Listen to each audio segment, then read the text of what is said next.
মৌলভীবাজারে নাসিপুরে জঙ্গি আস্তানায় চালানো operation hit back শেষ করেছে সোয়াত টিম। এ অভিযানে ৭ থেকে ৮ জন জঙ্গি নিহত হয়েছে বলে জানিয়েছেন পুলিশের কাউন্টার টেরোরিজম ইউনিটের প্রধান মনিরুল ইসলাম। নিহতরা নব্য জেএমবির সদস্য বলে জানান তিনি। অন্যদিকে শহরে বড়হাট এলাকায় অপর জঙ্গি আস্তানা ঘেরাও করে রেখেছে আইনশৃঙ্খলা বাহিনীর সদস্যরা। বিস্তারিত ডেস্ক রিপোর্টে।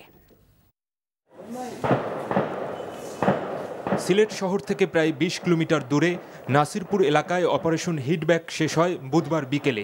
পরে ঘটনাস্থলের পাশে খলিলপুর ইউনিয়ন কমপ্লেক্স ভবনে সংবাদ সম্মেলনে পুলিশের কাউন্টার টেরোরিজম ইউনিটের প্রধান মনিরুল ইসলাম জানান, অভিযান শেষে তারা ওই ভবনে ঢুকে মানবদেহের ছিন্ন বিচ্ছিন্ন অংশ ছড়িয়ে ছিটিয়ে পড়ে থাকতে দেখেন।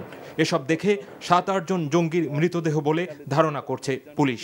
অভিযান শুরুর পরে যে বিস্ফোরণটি হয়েছে, যেটা বেশ বিল্ডিংয়ের কিছু অংশ ক্ষতিগ্রস্ত হয়েছে, সেটার কারণেই তাদের মৃত্যু হয়েছে। যখনই তারা দেখে যে আর কোনো পালানের পথ নাই, তখন আত্মসমর্পণ না করে বা এই যে পুলিশ বা ল এনফোর্সিং এজেন্সির হাতে ধরা না দিয়ে আত্মহত্যার যে প্রবণতা বা নিজেদেরকে উড়িয়ে দেওয়ার প্রবণতা, যেটা আপনারা দেখেছেন, তো এই ক্ষেত্রে আমরা সেটি দেখছি। আমাদের কাছে যেটা মনে হয়েছে ৭-৮টি ডেড বডির অংশ বিশেষ হতে পারে। এর আগে বৃহস্পতিবার সকাল 7:30টার দিকে সোয়াট টিম নাসিরপুর জঙ্গি আস্তানায় পৌঁছে। দুর্যোগপূর্ণ আবহাওয়ার কারণে অভিযান শুরু করতে না পেরে অপর জঙ্গি আস্তানা শহরের বড়হাট এলাকায় চলে যায়। 10:30টার দিকে আবারও ফতেহপুরে অভিযান শুরু হয়। সেখানে দফায় দফায় গুলির শব্দ শোনা যায়। সকালে ওই জঙ্গি আস্তানায় পৌঁছায় পুলিশের বোমা ডিসপোজাল ইউনিট। 12 ঘন্টারও বেশি সময় ঘিরে রাখার পর বুধবার সন্ধ্যায় নাসিরপুরের একতলা ভবনে জঙ্গি আস্তানায় সোয়াতের অভিযান শুরু হয়। অন্যদিকে মৌলভীবাজার পৌর এলাকার বড়হাটের 3তলা অপর একটি বাড়ি জঙ্গি আস্তানা এখনও ঘেরাও করে রেখেছে আইনশৃঙ্খলা বাহিনীর সদস্যরা।